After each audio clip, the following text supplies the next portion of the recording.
सुनते हैं।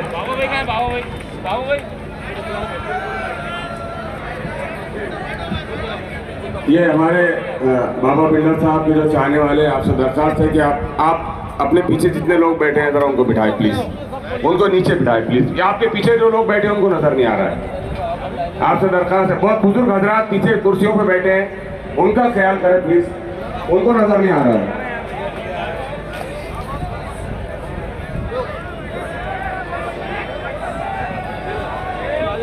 भाई आप लोगों से गुजारिश है थोड़ा पीछे सर के ना, बहुत जगह है, थोड़ा आंख पे मत आइए। और इधर के साथियों से भी गुजारिश है आप आगे बढ़िए। इधर स्टेज पर तशरीफ फरमा तमाम मस्जिद इत्तेहादुल मुस्लिमीन के जिम्मेदार और यहाँ पर मेरे सामने जो कारकुन मजलिस है और जहाँ तक मेरी आवाज जा रही है और जहाँ जहाँ पर मेरी आवाज को सुना जा रहा है उन तमाम को अस्सलामु अलैकुम व रहमतुल्लाहि व बरकातुहू। सबसे पहले तो मैं मेरी जानिब से याद रखो, पार्लियामेंट के अंदर अगर इस नारे को किसी ने बोला है, इस नारे की शगाफ नारे किसी ने लगाया तो मेरे कायम असद अवैसी साहब ने लगाया। कई मुसलमान चुन के आए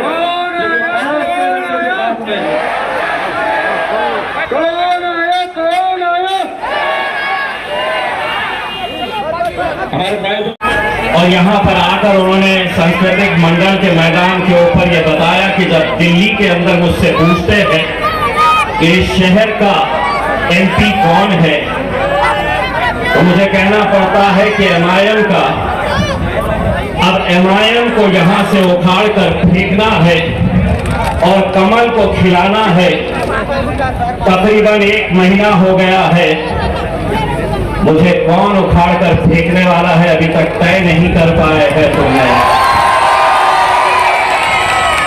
मैं रोज इंतजार कर रहा हूं अमित शाह साहब कि कौन आने वाला है उखाड़ने के लिए। जब तकरीर करने खड़े रहे तो उन्होंने कहा कि यहां से कमल को खिलाना है और दिल्ली को भिजाना है। और एक मन ही मन सोच रही थी कि नहीं, गलत बोल रहे थे अमित शाह साहब, यहाँ तो पतंग ही उड़ाना है। जब उन्होंने पब्लिक की तरफ देखा तो समझ गए। उन्होंने कहा खिलाना है, यहाँ से कमल को दिल्ली भिजाना है। पब्लिक खामोश। बोले बोलो, जोर से बोलो। तो कोने में बिल्कुल बैठे हुए थे, उन्होंने कहा हाँ भिजाना है। अमित शाह साहब, आज उस नाचीज का चैलेंज स्वीकार करिए। अगर है हिम्मत तो तालिये मैदान में अपने ताकतवर जो भी उम्मीदवार होगा, देखा जाएगा 4 जून के दिन हम जश्न मनाते हैं या तुम जश्न मनाते हैं। उखाड़ के फेंकेंगे। गए वो दिन साहब, गए जब तुम यहां पर आकर बोलते थे और हम सुनते थे। अब नहीं चलने वाला है साहब। जो आपसे डरते हैं, जो आपसे घबराते हैं, जिनको आप एजेंसीज का डर दिखाते हैं कि ईडी को छोड़ दूंगा, आईटी को छोड़ दूंगा, सीबीआई को छोड़ दूंगा, पुलिस वाले लगा दूंगा, वो दौर गए हैं। और हम सुनने वाली जमात नहीं है साहब।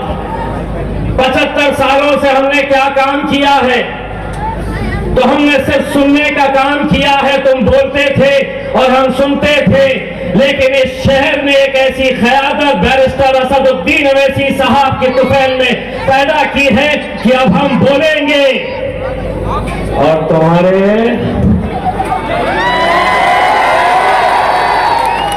तुम्हारे पापा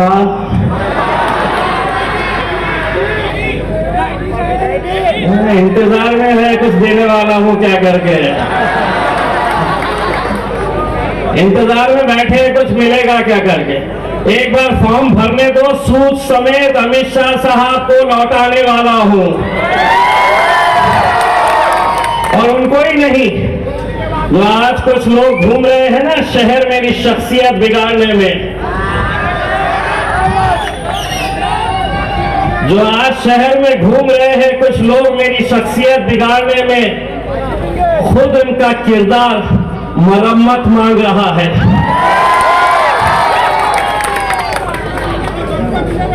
मेरे भाइयों, मैं आप लोगों का सबसे पहले तो तहे दिल से शुक्रिया अदा करना चाहता हूं। ये वो शहर है जिसने एक यकीन पैदा किया, एक ऐसी सोच पैदा की, एक ऐसा यकीन पैदा किया, अगर हम मुत्तहिद हुए तो हम क्या कर सकते हैं।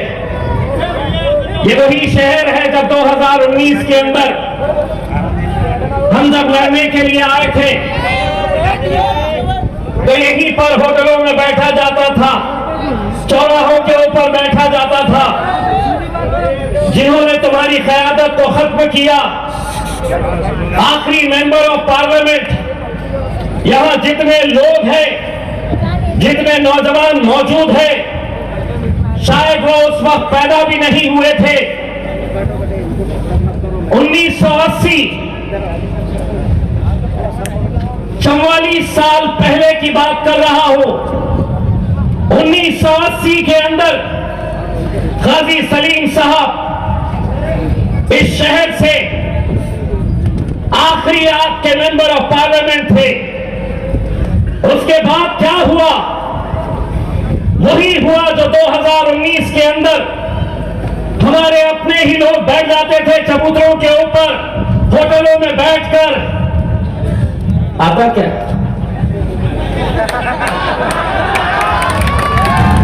कैसे आता बताओ, समझो। देखो, इतने इनके, इतने उनके, इतने इनके, आता क्या? यही चलता था ना। पूरे जहनों के अंदर बात डालने की कोशिश करते थे कि कुछ भी कर लो, यहां से तुम्हारा एमपी चुनकर नहीं आ सकता था। अरे तुम्हारे आंकड़े इस जमीन के ऊपर थे, मेरा हिसाब तो ऊपर वाला कर रहा था।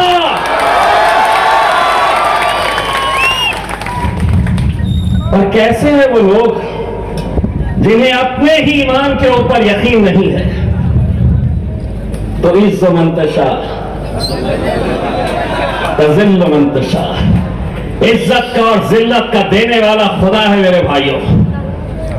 कितनी भी ताकतें लगा ले, 2019 में किसी के गुमान में भी नहीं था कि यहां से पूरे देश के अंदर मोदी लहर चल रही थी और यहां पर मजलिस चल रही थी।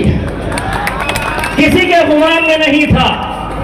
महाराष्ट्र में कौन कितने जीते, कहां से कितने जीते, उस वक्त चैनलों के ऊपर से यही चल रहा था कि ये जायंट किलर 20 साल के खासदार को उखाड़ने की हिम्मत इन लोगों ने दिखाई थी। 20 साल के खासदार को। अब देखेगा कैसा घूम रहा है।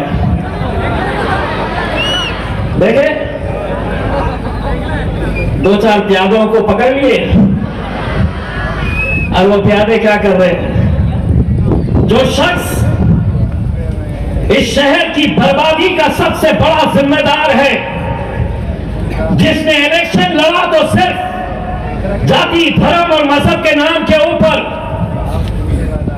आज बताइए, 5 सालों के अंदर मैंने कौन सा ऐसा मुद्दा लिया जो इंसानियत के खिलाफ था? और जब मैं इंसानियत की बात कर रहा हूं तो हर जाति, धर्म और मजहब के बारे में बात कर रहा हूं। कलकंदर के जलसे के अंदर कितने ऐसे मेरे गैर मुस्लिम भाई लोग वहां पर स्टेज पर बैठे थे, स्टेज पर बैठे हुए थे। राज ठाकरे की मनसे का एक बड़ा पदाधिकारी मनसे को छोड़कर मजलिस के स्टेज के ऊपर आकर शमूलियत इख्तियार कर ली। मेरे मराठा भाई, धनगर समाज के मेरे भाई क्यों आज हमारे साथ जुड़ रहे? क्योंकि उन्हें पिछले 20 सालों से यह बताया गया था कि अगर यहां से कोई मुसलमान एमपी चुनकर आ जाएगा तो इस शहर के अंदर दंगे होंगे, इस शहर का माहौल खराब होगा। लेकिन आज वही लोग कहते हैं कि जिस भगवान का सबसे बड़ा आदर सम्मान वो करते हैं, जब उनकी मंदिर के ऊपर हमला हुआ तो वो लोग घर में सो रहे थे, इम्तियाज जलील उनके उस भगवान की मंदिर के अंदर जाकर बैठा हुआ था। 5 सालों के अंदर हमने कोई ऐसा काम नहीं किया जिसकी वजह से जिन लोगों ने हमें वोट दिया उन्हें अपना सर शर्मिंदगी से झुकना पड़ा हो।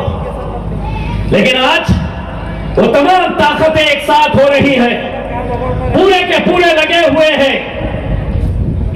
शिवसेना के 2 टुकड़े, इरादा एक कि मजलिस को यहां से कैसे हराया जाए, राष्ट्रवादी के चचा भतीजे दोनों का इरादा एक, इम्तियाज जलील को यहां से कैसे हराया जाए। भाजपा हो कांग्रेस हो, इस बात की तकलीफ है कि हमने ठेका लेके रखे हैं तुम्हें वोट देने का। क्या ये हमारी जिम्मेदारी है कि हम ऐसी महफिलें सजाएंगे और तुम्हें वहां पर पार्लियामेंट के अंदर भेजेंगे? भेजते आए हैं, 75 सालों तक हमने यही करते आए हैं। लेकिन अब सुन लो अच्छी तरीके से, देवेंद्र फडणवीस, शरद पवार, अजीत पवार, उद्धव ठाकरे, 5 सालों तक तुम दूल्हे बनते थे और हम बारातियों का काम करते थे। अब इम्तियाज जलील दूल्हा बनेगा, तुम्हें नचाएगा इंशाअल्लाह। उन बारातियों को नचाएंगे। अब हम बहुत हो चुका है, कुछ नहीं। 13 तारीख के दिन निकलना है और मजलिस के हाथों को मजबूत करना है। बहुत सारे आते हैं, कहते हैं मजलिस किसी को फायदा। 543 सीटें हैं पूरे देश भर में, 543 लोकसभा के एमपीज हैं। कितनी सीटें मजलिस से लड़ी 2019 के अंदर? महज 3 सीटें। एक सीट हैदराबाद की बैरिस्टर असदुद्दीन अवैसी साहब जीते। दूसरी सीट इम्तियाज जलील की औरंगाबाद में अल्हम्दुलिल्लाह जीता। तीसरी सीट किशनगंज बिहार की अख्तर उल ईमान साहब 3 लाख वोट लेकर दूसरे नंबर के ऊपर रहे। इंशाअल्लाह इस बार अख्तर उल ईमान साहब भी हमारे साथ वहां पर जाकर बैठेंगे। और महाराष्ट्र के अंदर और 2-4 सीटें हम देख रहे हैं। हमारे पूना के अनीस सुनके साहब जो पुणे महानगर पालिका के स्टैंडिंग कमेटी के चेयरमैन रहे हैं, कई सालों तक इनके भाई, इनकी मिसेस वहां से कॉर्पोरेटर रही है, वो हमारे मजलिस के अंदर शमूलियत हासिल किए हैं। इंशाअल्लाह हम पुणे की सीट भी लड़ेंगे और अनीस सुनके साहब वहां से हमारी नुमाइंदगी करेंगे इंशाअल्लाह। मैं कल कन्नड़ के जलसे के अंदर असद साहब ने ये ऐलान किया है कि बाबा साहब अंबेडकर के नातू, बाबा साहब अंबेडकर के सगे भाई आनंद राज अंबेडकर साहब अमरावती से इलेक्शन लड़ रहे हैं। असद साहब ने यह ऐलान किया है कि हम अमरावती की पूरी टीम को यह आदेश करते हैं कि पूरी की पूरी ताकत लगा दे आनंद राज अंबेडकर साहब को अमरावती से जिताने के लिए। लेकिन दोस्तों, एक बात मैं ये मानकर चलता हूं कि 2019 के अंदर इम्तियाज जलील की जीत के अंदर मेरे दलित भाइयों का बहुत बड़ा हाथ था, बहुत बड़ा योगदान था।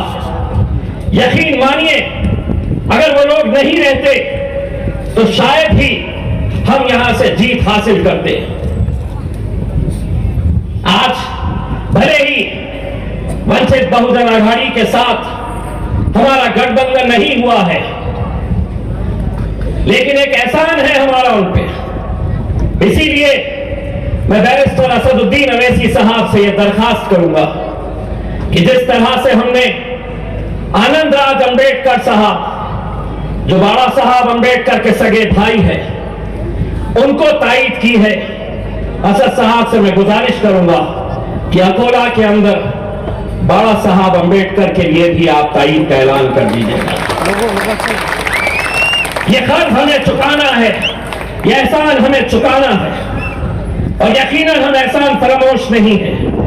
जिन लोगों ने मेहनत की, जिन लोगों ने हमें जिताने के अंदर पूरी ताकत झोंक दी थी, लेकिन आज मुझे मालूम है मेरे भाइयों, आने वाले दिनों के अंदर 18 तारीख से फॉर्म भरने का सिलसिला शुरू होने वाला है। 2019 की उस रमजान की उस इफ्तार के वक्त के मंजर को याद करिए जब नतीजे चिकनखाना के उस काउंटिंग सेंटर में चल रहे थे। सोचिए आप, 6 और उम्मीदवार मेरे खिलाफ खड़े हुए थे। आप में से ही किसी ने 1200 लिया था, किसी ने 1500 वोट लिया था, किसी ने 2200 लिया था, एक ने 4500 वोट लिया था। मेरी जीत में और हार में सिर्फ 4500 वोट का फर्क था। वो दिन आज भी जब मैं सोचता हूं कि सहरी करके, तहज्जुद की नमाजें पढ़कर ये नौजवान उस वक्त उस काउंटिंग सेंटर के बाहर रोजे की हालत में तपती हुई धूप के अंदर सुबह से लेकर शाम तक इस उम्मीद के अंदर बैठे थे कि 40 साल के बाद हम अपना झंडा लहराएंगे, हमारी क़यादत का हम जश्न मनाएंगे। बस एक और उम्मीदवार रहता जो 4-4,500 वोट ले लेता, तो शायद जो 40 साल का इंतजार था वो और 40 साल इंतजार करना पड़ता। लेकिन आज उससे ज्यादा साजिशें हो रही है, उससे और बड़ी साजिश हो रही है।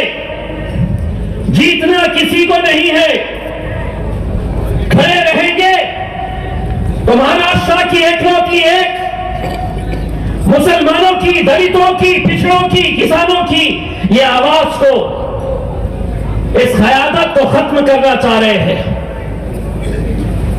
बहुत नए नए दूल्हे अभी आएंगे जीत का दावा करने के लिए।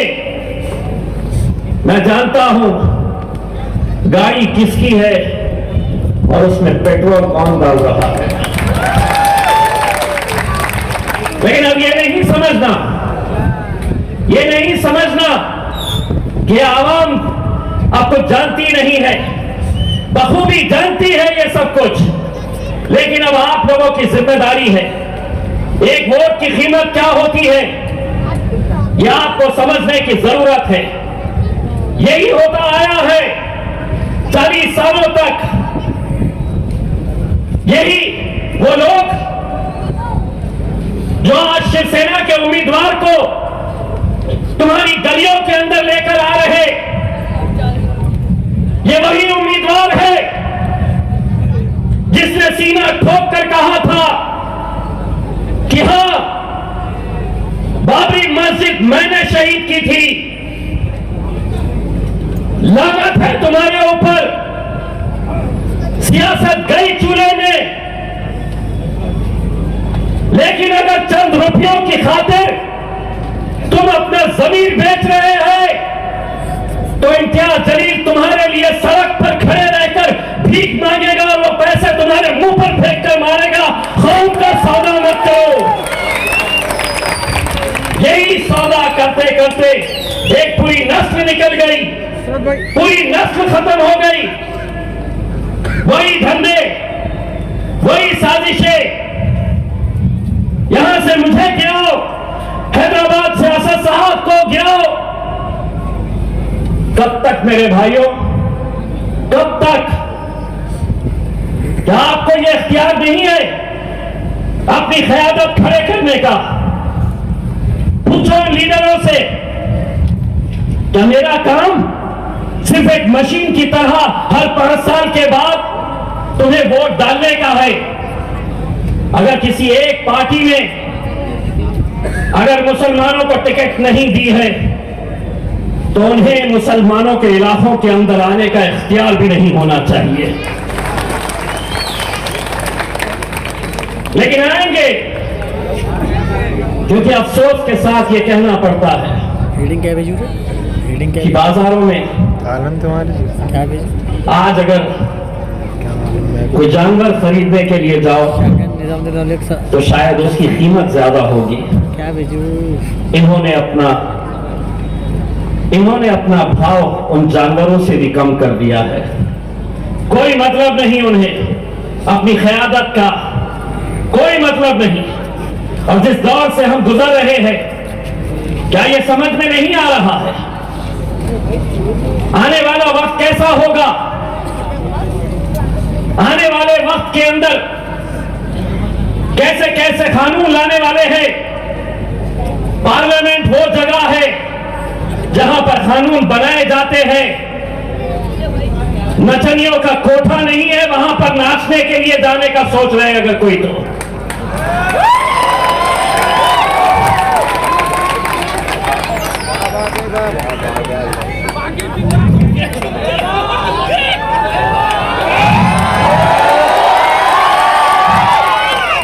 अभी फॉर्म साला आपसे दुआ करते रहो जी, बाकी तो सबको इंशाल्लाह बसर हो जाऊंगा इंशाल्लाह। आपसे दुआ करते रहिए साला।